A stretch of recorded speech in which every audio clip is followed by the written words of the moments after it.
시청자 여러분, 오늘도 즐거운 하루 보내시기 바랍니다.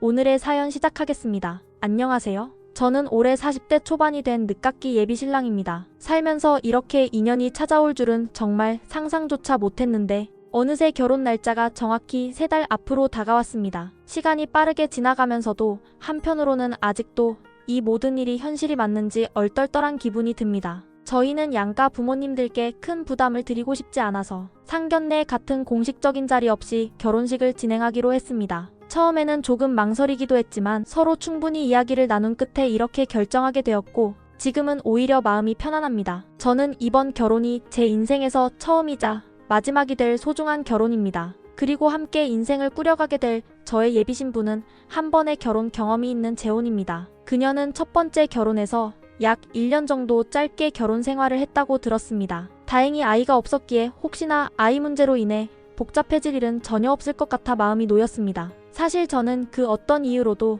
그녀의 과거를 문제 삼을 생각이 없었고 오히려 지금 저에게 보여주는 진심과 따뜻한 마음이 너무 고마워서 하루하루를 감사한 마음으로 보내고 있습니다. 원래는 결혼이라는 것 자체를 꿈꾸지 않고 살아왔습니다. 그저 혼자 자유롭게 살다가 나이 들어서도 지금처럼 큰 변화 없이 지낼 줄 알았습니다. 그런데 이렇게 누군가를 만나 마음이 통하고 서로의 부족한 점을 채워주며 함께 미래를 계획하는 삶을 살게 될 줄은 정말 몰랐습니다. 이제는 자식도 낳고 가정을 이루어 행복한 결혼 생활을 해보자는 꿈을 꾸고 있습니다. 때로는 이 모든 것이 너무 갑작스럽게 찾아온 행운 같아서 여전히 믿기지 않고 어리둥절한 마음이 들 때도 있지만 앞으로 함께할 날들을 생각하면 그저 감사하고 설렙니다. 총각이 이혼녀와 결혼한다고 해서 혹시 저를 무능력한 사람으로 보시는 분들도 분명 계실 거라고 생각합니다. 사실 그런 시선을 받는다는 것도 잘 알고 있고 어쩌면 일부는 어느 정도 맞는 부분도 있을지 모르겠습니다. 저는 부모님이 외아들 하나 두신 집에서 자랐습니다. 고등학생 때부터 늘 집안 사정을 걱정하며 살았어요. 또래 친구들이 학업이나 진로만 고민할 때 저는 학교 끝나면 알바 자리를 알아보고 주말이면 편의점이나 식당에서 일하며 조금이라도 생활비에 보태려고 노력했습니다. 사회초년생이 되었을 때도 상황이 크게 달라지지 않았습니다. 부모님 두 분 모두 건강이 좋지 않으셔서 저는 사실상 집안의 가장 역할을 떠맡아야 했습니다. 아버지께서는 몸이 아프신데도 억지로 일을 하시면서 생계를 이어가셨고 어머니는 그마저도 할 수 없을 만큼 기력이 약하셨습니다. 그렇게 아버지가 힘겹게 벌어오시는 돈과 제가 번 월급을 합쳐서 병원비와 생활비를 충당해야 했습니다. 그러다 보니 이 나이가 되도록 별다른 저축도 하지 못했습니다. 한숨 돌리고 신세 한탄이라도 하고 싶었지만 그럴 겨를 쫓아 없이 20년 가까운 세월을 앞만 보고 달려왔습니다. 지금 저는 작은 규모의 회사를 다니고 있고 연봉은 4천만 원 정도 됩니다. 5년 전 아버지께서 세상을 떠나시면서 한 고비를 넘겼다고 할 수는 있겠지만 그렇다고 해서 넉넉해진 것은 아닙니다. 여전히 모아둔 돈은 거의 없습니다. 그나마 다행인 건 빚을 지지는 않았다는 점입니다. 그래도 이렇게 빠듯한 형편이니 결혼이란 건 제 인생에서 한참이나 먼 이야기라고 생각하며 살아왔습니다. 외모 이야기를 굳이 덧붙이자면 주변 사람들이 제 능력과 경제적 상황에 비해선 외모가 좋은 편이라고들 합니다. 실제로 20대 중반까지만 해도 제 얼굴 보고 호감을 갖고 다가오는 여성들이 제법 있었습니다. 그 시절에는 나이가 어려서 서로 경제적인 문제까지 깊이 따지지 않는 경우가 많잖아요. 그래서 저도 그때는 다가오는 사람들 중에 제 마음에 드는 여성과 연애를 하곤 했습니다. 사실 연애도 많이 해본 편이죠. 어쩌면 그 시절 연애를 즐기느라 더더욱 돈을 모으지 못한 것도 사실인 것 같습니다. 지금 돌이켜보면 늘 책임감에 떠밀리듯 살아오면서도 마음 한편에는 언젠가는 나도 행복한 가정을 꾸릴 수 있을 거라는 희미한 바람이 있었던 것 같습니다. 그리고 이제야 그 바람을 조금은 현실로 만들어갈 용기가 생겼습니다. 30대가 되고 나서도 연애를 아예 안 한 건 아니었습니다. 가끔씩 좋은 인연이 생기면 누군가를 만나고 사랑을 키워보려 애쓰기도 했습니다. 하지만 결국 제 현실적인 경제 상황이 늘 걸림돌이 되었습니다. 연애 초반에는 서로 좋은 감정으로 시작했어도 시간이 지날수록 결혼 이야기가 자연스럽게 오가기 마련인데 그때마다 저는 똑같은 고민과 불안을 느꼈습니다. 저와 사귀었던 여성분들은 대부분 결혼을 진지하게 생각할 만한 이른바 홍기가 찬 나이들이었습니다. 저도 그분들에게 진심이었고 좋은 사람이라는 말을 종종 듣긴 했지만 현실은 이상과 다르더군요. 제 형편을 구체적으로 알게 되면 아무래도 실망하는 기색을 숨기지 못했습니다. 그분들도 결국 자신들의 미래를 생각하지 않을 수 없었을 테니 더 나은 조건의 결혼 상대를 찾아서 제 곁을 떠났습니다. 처음에는 마음이 아프고 자존심이 상하기도 했지만 시간이 지나면서 그 선택을 원망할 수 없게 되더군요. 다만 이런 비슷한 상황이 반복되다 보니 저 스스로 결혼이라는 걸 아예 포기하게 되었습니다. 나는 결혼할 수 없는 사람인가 보다 하는 체념이 마음속에 점점 더 크게 자리 잡았습니다. 연애를 시작해도 오래가지 못할 거라는 부정적인 예감이 먼저 앞섰고 그로 인해 자신감도 많이 떨어졌습니다. 나이를 먹을수록 그런 열등감과 미안함이 쌓여서 새로운 인연 자체를 꺼리게 되기도 했습니다. 그러던 중에 예상치 못한 계기로 지금의 여자친구를 만나게 되었습니다. 제가 취미로 다니던 운동 동호회에서 처음 보았습니다. 겉보기에는 평범한 외모였는데 놀랍도록 단 한 번도 얼굴에 그늘이 드리운 모습을 본 적이 없는 사람이었습니다. 언제나 밝은 얼굴로 사람들을 맞이하고 작은 일에도 기분 좋게 웃는 모습을 보며 사람이 어떻게 저렇게 늘 기분이 좋을 수 있을까?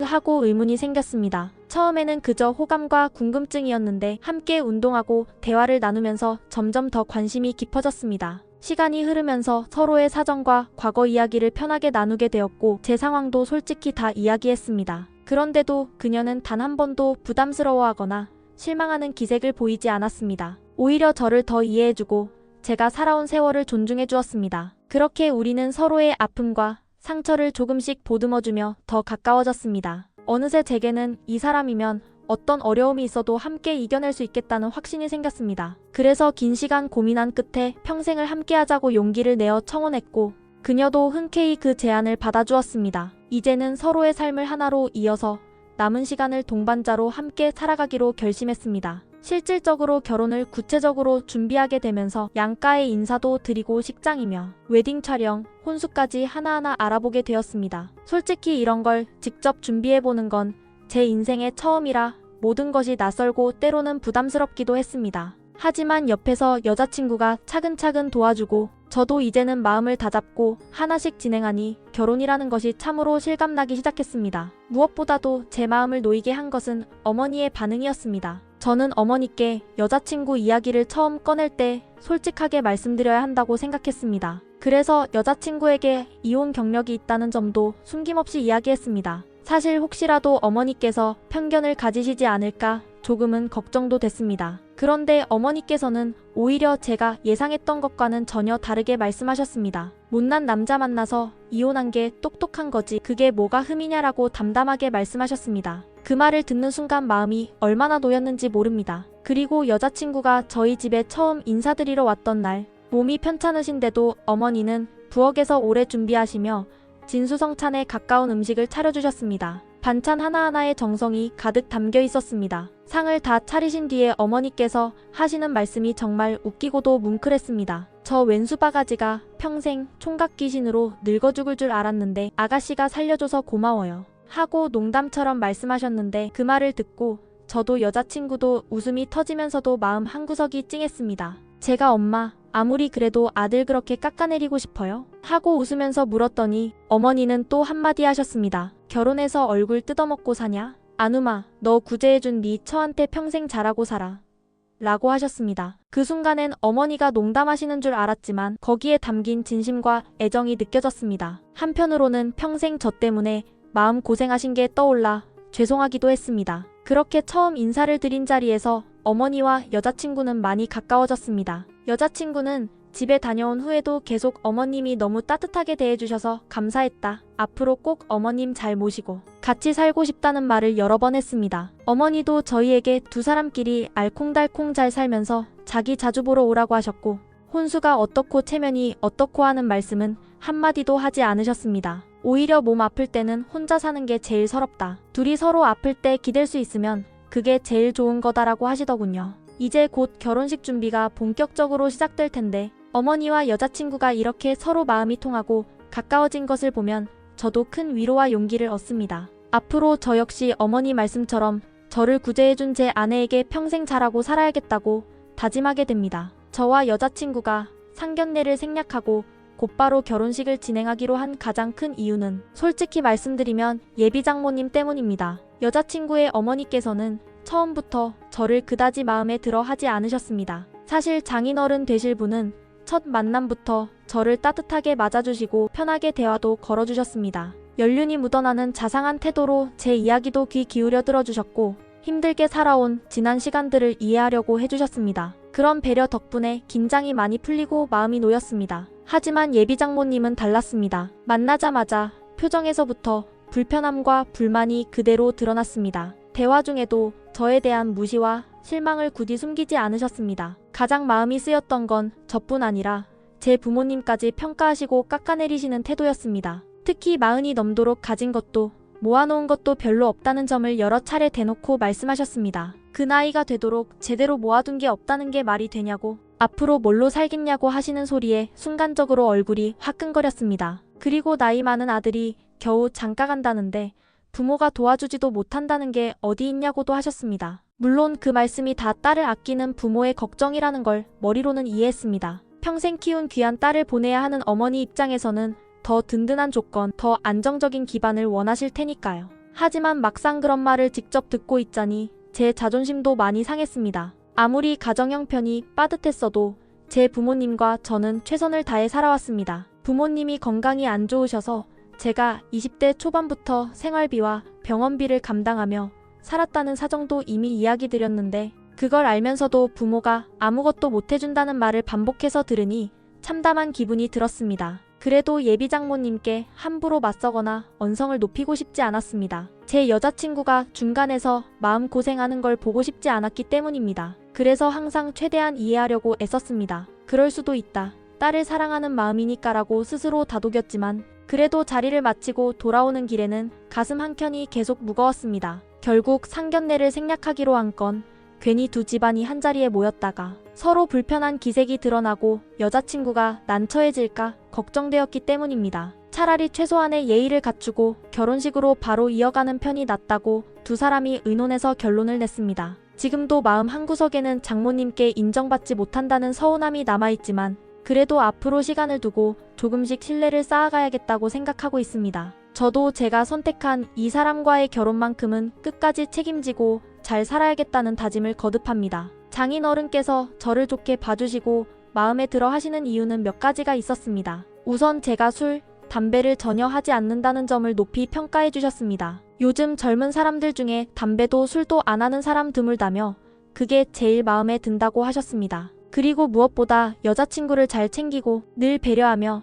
사소한 일에도 고마워하는 태도가 보기 좋다고 말씀하셨습니다. 또 장인어른은 저라는 사람이 한눈팔 일도 바람필 마음도 없는 사람이라는 점이 가장 든든하다고 하셨습니다. 사실 저도 한눈팔 여유가 없고 그럴 마음도 전혀 없습니다. 살면서 번듯한 경제력을 갖추지 못한 게 부끄럽긴 했지만 대신 절약과 검소함은 몸에 배어 있습니다. 어릴 때부터 늘 빠듯하게 살아왔고 매달 카드값이며 병원비를 어떻게 충당할지 고민하던 시간이 길었습니다. 그런 습관이 지금까지 이어져 조금이라도 불필요한 지출은 삼가는 것이 저한테는 자연스러운 일입니다. 그런데 장인어른은 그런 점을 못마땅해 하기는커녕 오히려 장점으로 봐주셨습니다. 저한테 절약은 아무나 못하는 거다. 평생 가정 꾸리면서 필요한 자질이라고 하셨습니다. 그런 말씀을 들을 때마다 제가 살아온 지난날이 조금은 위로받는 것 같아 감사한 기분이 들었습니다. 장인어른께서는 돈은 있다가도 없고 없다가도 생기는 법이다. 남자가 돈 좀 있다고 다 되는 게 아니다. 돈 많아도 바람 피우고 지 여자 귀한 줄 모르면 여자는 불행해지는 거다라고 자주 말씀하셨습니다. 그 이야기를 들으면 마음 한켠이 울컥했습니다. 평생 한 번도 내가 괜찮은 남자다라고 칭찬받아본 적이 거의 없었는데 장인어른께서 그렇게 말씀해주시니 큰 힘이 되었고 더 책임감을 느끼게 되었습니다. 물론 그와 별개로 장모님께서는 여전히 저에 대해 회의적이십니다. 자본주의 사회인 우리나라에서 결혼 조건이라 하면 가장 먼저 떠오르는 게 재산과 경제력인 걸 저도 잘 압니다. 그게 현실이기도 하고요. 남자가 어느 정도 재산과 기반을 갖춰야 딸이 고생을 안 한다는 걱정도 이해는 됩니다. 그래서 솔직히 장모님께 따지고 싶거나 마음 상했다고 드러내고 싶을 때도 있었지만 결국 제가 할 수 있는 말은 많지 않았습니다. 저는 그저 앞으로 보여드리는 수밖에 없다고 생각합니다. 제 상황이 당장 크게 달라질 수는 없지만 적어도 여자친구와 가정을 이루어 성실하게 살고 책임을 다하는 모습으로 천천히 마음을 얻고 싶습니다. 장인어른께서 말씀해주셨던 것처럼 돈보다 중요한 게 있다는 걸 언젠가는 장모님께서도 조금은 느껴주시면 좋겠습니다. 여자친구 집은 대략 중산층 정도의 형편이었습니다. 넉넉하지는 않더라도 안정적인 살림을 꾸려오신 집안이라 장모님께서 저를 평가하실 때 경제적 기준이 더 엄격하신 건 아닌가 싶기도 했습니다. 얼마 전에 장모님이 갑작스럽게 병원에 입원하신 일이 있었습니다. 큰일은 아니라고 했지만 예의상 꼭 찾아뵙는 게 맞다고 생각해서 저희 어머니를 모시고 병문안을 갔습니다. 병실에 들어서자마자 저희 어머니께서 먼저 인사를 드리며 안부를 여쭈셨고 저는 옆에서 조용히 있었습니다. 그런데 그 자리에서도 장모님은 저의 경제력에 대한 말씀을 하셨습니다. 아니, 나이가 40이 넘도록 번듯하게 모은 게 없다는 게 이해가 안 된다며 앞으로도 별 수 있겠냐고 하셨는데 솔직히 듣고 있으니 참담했습니다. 그 말씀을 하실 때 표정도 말투도 꽤 날카로워서 저희 어머니께서 순간 당황하시는 기색이 역력했습니다. 어머니는 애써 아유 별 말씀을요. 저희야 그냥 아이들 행복하면 됐죠 하고 넘기셨지만 집에 돌아오는 길에 말씀이 없으셨습니다. 저는 어머니가 그 자리에서 받으신 마음의 상처가 분명히 컸을 거라고 생각합니다.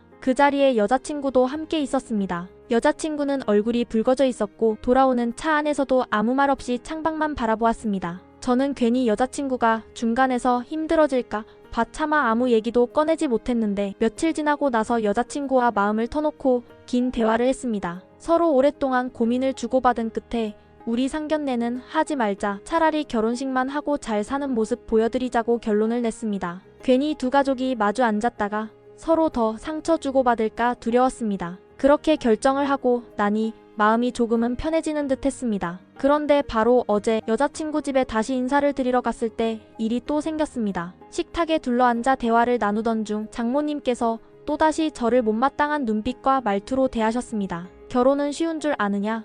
경제적으로 책임질 각오가 돼 있느냐 하시는 말씀들이 거듭 이어졌습니다. 처음에는 아무 대답 없이 듣고 있었는데 그때 여자친구가 더는 참지 못하고 화를 내듯 말씀하셨습니다. 엄마가 저희 어머니께 그렇게 무례하게 해서 상견례를 안 하기로 한 거예요. 저도 참다 말하는 거예요. 라고 했습니다. 순간 장모님 얼굴이 굳더니 저를 똑바로 보시며 내가 뭘 그렇게 못할 말을 했다는 거냐며 언성을 높이셨습니다. 그러더니 곧바로 저에게 자네 생각도 그렇냐고 물으셨습니다. 저는 뭐라고 대답해야 할지 몰라 잠시 머뭇거리자 장모님은 남자가 속이 그렇게 좁아서는 안 된다. 나이 먹고 결혼하는 주제에 그 정도 말도 각오 못하면 어쩌자는 거냐고 하시며 제 자존심을 계속해서 긁는 말씀을 하셨습니다. 그 순간 솔직히 너무 부끄럽고 서러웠습니다. 중년이 되도록 가진 것도 부모님께 떳떳하게 자랑할 것도 없다는 자괴감이 다시 올라왔습니다. 하지만 무엇보다 마음이 아팠던 건 여자친구가 옆에서 고개를 떨군 채 아무 말 못하고 있는 모습이었습니다. 저는 그저 그 자리가 더 불편해지지 않게 하려고 억지로 웃으며 제가 부족한 점이 많아 죄송합니다. 앞으로 최선을 다하겠습니다. 라고 말할 수밖에 없었습니다. 여자친구는 그날 정말 화가 많이 난 것 같았습니다. 장모님께서 제게 계속 따가운 말씀을 하시는 동안 옆에서 듣고 있던 여자친구 얼굴이 점점 굳어지더니 결국 참지 못하고 크게 말씀하셨습니다. 엄마, 우리 결혼하면 저 사람이 하나밖에 없는 사위예요. 그런데 어떻게 그렇게 따뜻하게 대하지도 못하고 매번 이렇게 말을 하세요? 정말 너무하신 거 아니에요? 하고 단호하게 화를 내더군요. 저는 여자친구가 화를 내는 모습을 처음 봤습니다. 평소에 늘 밝고 부드럽기만 하던 사람이었는데 그 순간에는 저를 대신해 억울하고 서운한 마음을 다 쏟아내는 것처럼 보였습니다. 사실 그 모습을 보니 고마우면서도 이렇게까지 여자친구를 중간에 끼워서 힘들게 하는 상황이 너무 미안했습니다. 그런데 장모님은 여자친구에게는 아무 대꾸도 하지 않으시고 오히려 시선을 제 쪽으로 돌리시더니 또다시 자존심을 긁는 말씀을 하셨습니다. 그래도 그렇지 남자가 그 정도도 받아들이지 못하고 속이 그렇게 좁아서는 어디 가서 가장 노릇하겠냐고 하셨습니다. 그 말을 듣는데 그동안 쌓인 서러움과 자괴감이 한꺼번에 올라왔습니다. 그래서 결국 저도 더 이상 참지 못했습니다. 조심스럽게 말씀드렸습니다. 저는 여자친구를 진심으로 사랑하기 때문에 결혼하는 겁니다. 저도 부모님 심정을 모르는 것은 아니지만 이렇게까지 막말을 들을 이유는 없다고 생각합니다. 저와 여자친구가 그렇게 큰 차이가 나는 조건도 아니지 않습니까? 저는 처음부터 어머니께서 저를 탐탁지 않게 보신 것도 잘 알고 있었습니다. 그래서 결혼하고 나서는 열심히 잘해서 마음에 드실 수 있도록 노력하려고 했습니다. 그런데 이제는 솔직히 마음을 얻는 걸 포기해야 할 것 같습니다. 말을 마치고 나니 순간 공기가 무겁게 가라앉았습니다. 사실 더 하고 싶은 얘기도 있었습니다. 결혼은 서로의 부족함을 보듬어야 하는 거라고 앞으로 우리 두 사람만이라도 행복하게 살겠다고 말씀드리고 싶었습니다. 그런데 그 순간 여자친구가 제 말을 가로막았습니다. 여자친구는 더 이상 참지 못하겠다는 표정으로 장모님을 똑바로 바라보며 단호하게 말했습니다. 엄마, 오늘 여기서 약속하세요. 앞으로 사위한테 이런 막말 안 하겠다고. 그게 싫으면 우리 결혼하고 나서 집에 안 올 거예요. 순간 장모님도 말문이 막히신 듯 아무 대답을 못 하셨습니다. 여자친구는 더 이상 아무 말도 하지 않고 제 손을 잡았습니다. 그리고 우리 가자고 말하며 저를 데리고 자리에서 일어섰습니다. 문을 나서면서 여자친구 손이 떨리고 있는 게 느껴졌습니다. 저도 마음이 복잡하고 무거웠지만 한편으로는 이 사람과 함께라면 어떤 어려움이 있어도 이겨낼 수 있겠다는 생각이 강하게 들었습니다. 그리고 여자친구는 잠시도 머뭇거리지 않고 제게 다가와 제 손을 꼭 잡았습니다. 그러고는 우리 이제 그만 가자 하더니 저를 위로하듯 작은 목소리로 당신 잘했어. 너무 고생했어 라고 해주었습니다. 그 말 한마디에 복잡하고 무거웠던 마음이 조금은 놓였습니다. 여자친구는 잠시 밖에 나가 바람을 쐬더니 저를 바라보며 우리 집으로 가지 말고 당신 집으로 가자고 했습니다. 그렇게 우리는 곧장 저희 집으로 향했습니다. 집에 도착하자 저희 어머니께서 반가운 얼굴로 맞아주셨습니다. 여자친구는 현관에서 신발을 벗자마자 고개를 깊이 숙이며 조심스레 말씀하셨습니다. 어머님, 얼마 전 병원에서 제 엄마가 이상한 소리해서 너무 죄송해요. 대신 사과드리고 싶어서요. 말하는 내내 여자친구 목소리가 떨렸습니다. 저희 어머니는 그 모습을 보시더니 손사래를 치시며 웃으셨습니다. 아이 그런 거야 기억도 안 나요. 사람 사는 게 다 그런 거지 뭐. 괜찮아 괜찮아 하고 말씀해 주셨습니다. 그 순간 여자친구 얼굴에도 조금은 안도하는 기색이 스쳤습니다. 그날 밤 여자친구가 돌아간 뒤에도 저는 마음이 편치 않았습니다. 아무리 결혼이 서로의 인연이라지만 양가 부모님들께 이런 불편한 마음을 안긴 게 죄송스러웠습니다. 그래서 다음날 아침 장인어른께 전화를 드렸습니다. 혹시나 서운해하실까 봐 조심스러운 마음으로 말씀드렸습니다. 아버님, 어제 제가 참지 못하고 말씀을 드린 게 혹시 버릇없는 태도로 보이셨을까 죄송합니다. 그런데 장인어른은 조금도 망설이지 않고 웃으시며 말씀하셨습니다. 아니야 사위, 그 정도는 남자가 할 줄 알아야지. 그래야 우리 딸도 안심하고 살지. 난 오히려 자네가 더 마음에 든다네. 그 말씀을 듣는데 가슴이 뭉클했습니다. 누군가 저를 그저 한 인간으로서 이해하고 인정해 준다는 게 이렇게 큰 위로가 되는 일인지 처음 깨달았습니다. 생각해보면 저희 어머니와 여자친구도 전생에 어떤 인연이 있었나 싶습니다. 그렇게 서로 따뜻하게 대해주고 서운함을 품기보다는 배려하는 모습이 너무 닮아 있었습니다.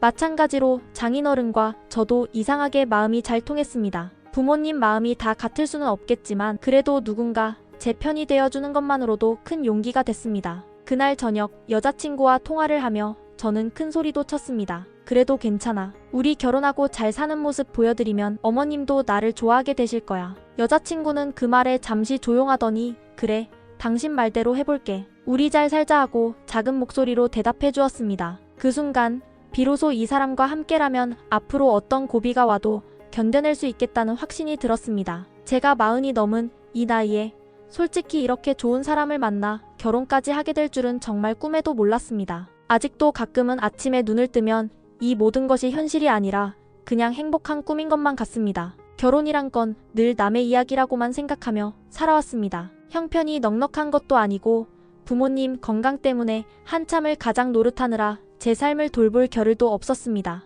언젠가는 이 고단한 시간이 끝나면 나도 누군가와 가정을 이루고 싶다는 생각은 했지만 그것도 결국 바람일 뿐이라고 체념하며 살았습니다. 그런데 어떻게 이렇게 따뜻하고 성실하고 사람 마음을 헤아릴 줄 아는 좋은 사람을 만나게 되었는지 이게 인연이 아니면 뭘까 하는 생각이 듭니다. 저는 결혼은커녕 연애조차 마음 편히 하기 어려운 조건이었고 스스로 능력 없는 노총각이라고 자조하며 살았습니다. 그런데 이 사람은 제게 그런 껍데기 같은 조건이 아니라 있는 그대로의 저를 바라봐 주었습니다. 부족한 점을 탓하기보다는 고생하며 버텨온 지난 시간까지도 존중해 주었고 같이 미래를 만들어가자고 손을 내밀어 주었습니다. 이제는 저도 더 이상 주저하거나 두려워하지 않으려 합니다. 앞으로 평생 이 사람과 함께하면서 받은 사랑의 2배, 3배로 돌려주며 살고 싶습니다. 여러분 부끄럽지만 이렇게 용기 내어 말씀드립니다. 결혼은 꿈도 못 꾸던 능력 없는 노총각이었던 저 정말 좋은 여자를 만나서 결혼하게 되었습니다. 축하해주시면 큰 힘이 될 것 같습니다. 그리고 저처럼 용기를 잃고 혼자라며